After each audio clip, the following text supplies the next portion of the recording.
ABBA's reunion for Voyage. We trace back when it happened. We try to understand how it happened. But today we are going to explore that magical place where it all happened. This is the place. This is Benny's Mono Music headquarters. His office, his recording studio, Benny's daily worksite. It's an old warehouse which is more than 150 years old and which used to belong to the Swedish Marine. Benny founded his Mono Music label in 1987 and moved into this area in 1992.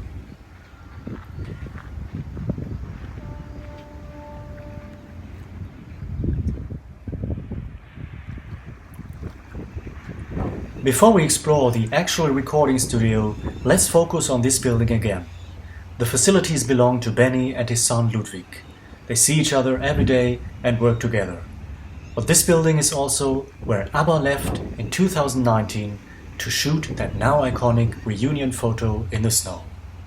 They left the building and walked to the left onto this meadow which was covered in snow.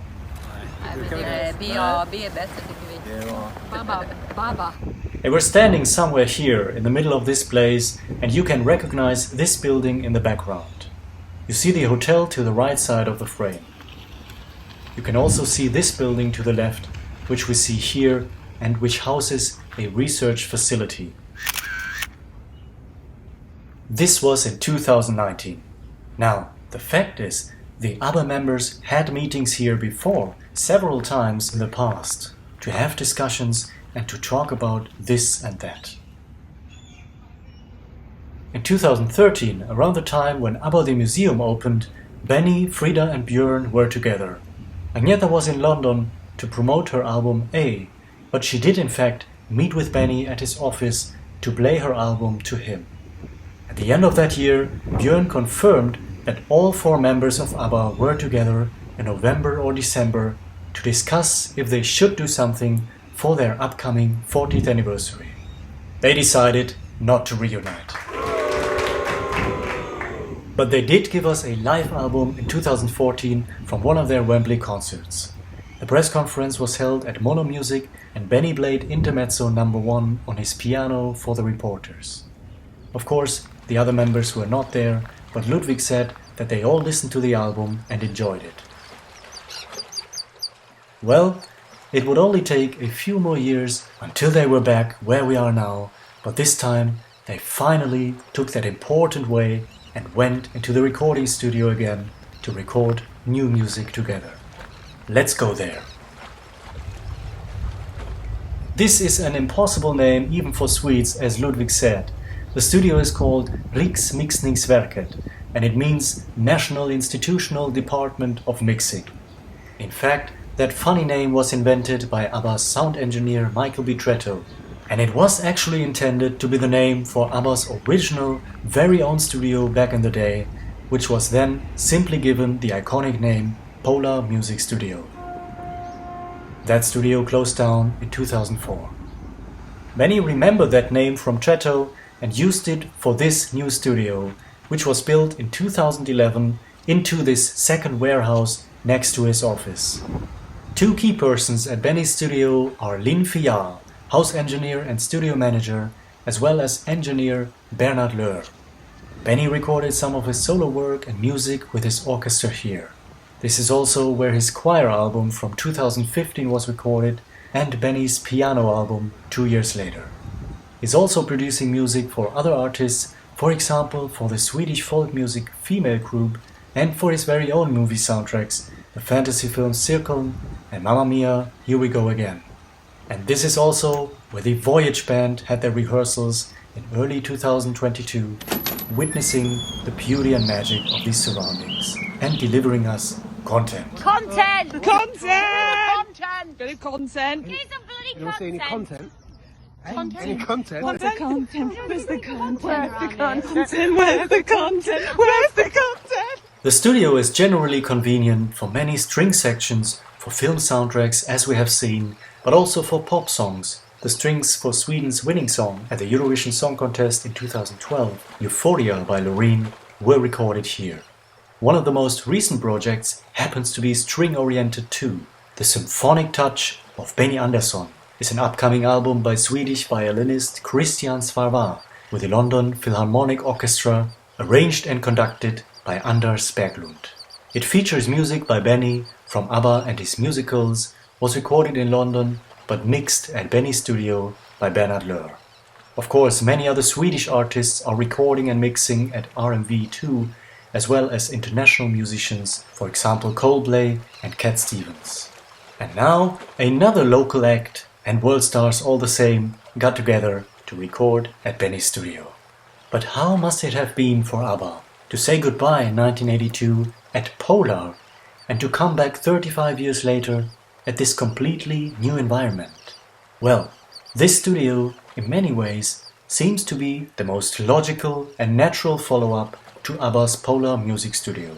Besides that curious name originally intended for Polar, RMV does have many more survivals from there. Inside the studio you will find Benny's white-painted Minimoog, as well as the infamous, unique Yamaha GX1 synthesizer. The heart and soul of RMV is this mixing desk, a vintage, fully restored Neve console. This one is described as the most sought-after Neve console. Neve consoles are considered to be one of the world's most outstanding products. ABBA's very own mixing desk at Polar Music Studio, a Harrison mixing console, was state-of-the-art, but it was modified to resemble a Neve desk. They did work with a Neve before at Metronome Studios. Now, at Benny's studio, an original Neve is used again.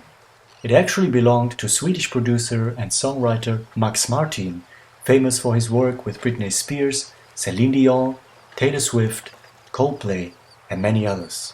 Benny's studio also has these very special microphones which were used for the Voyage album, with a steampunk design and an impressive size, capturing those voices with a full and warm sound. The technique in Benny's studio is also found in many high-class recording studios around the world, for example London's Abbey Road. However, RMV Studio has many more features that make it one of the most unique recording studios. First of all, unlike many other studios, it is not down a basement with no light. According to Benny, that's how it usually is, and it's mainly to have a good, isolated sound. In the case of RMV, it is believed that these warehouses have been used as an ammunition dump for the naval base. That brick architecture is solid enough to make it perfect for acoustics. On top of that, the many doors and windows on ground level make RMV one of the brightest and friendliest recording venues in the world, with a light and open atmosphere.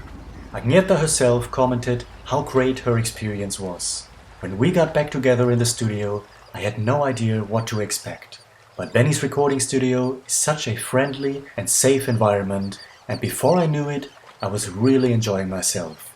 I can hardly believe that finally the moment has come to share this with the world.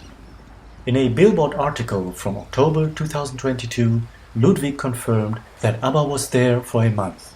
What was fascinating when ABBA reunited was that they walked through the door, and from an outsider's perspective, it was as if it was yesterday. There was no, oh wow, how cool is it that we are back together. It was just like, okay, hello, let's have a coffee and do our tests, and then get to work, which was really lovely to see. They were there for a month and had quite reasonable working hours for 75-year-olds.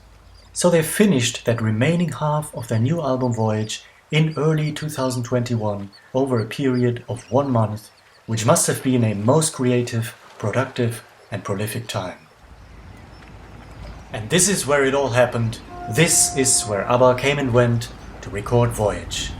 We now know that they recorded sporadically between 2017 and 2019, and then again in early 2021. Over the course of 4 years, they did rehearsals, recordings and mixing sessions in complete secrecy. Who knows if and when they will return, maybe to discuss plans for that upcoming 50th anniversary. But they did return after 40 years to leave some more magic in music here at this wonderful place.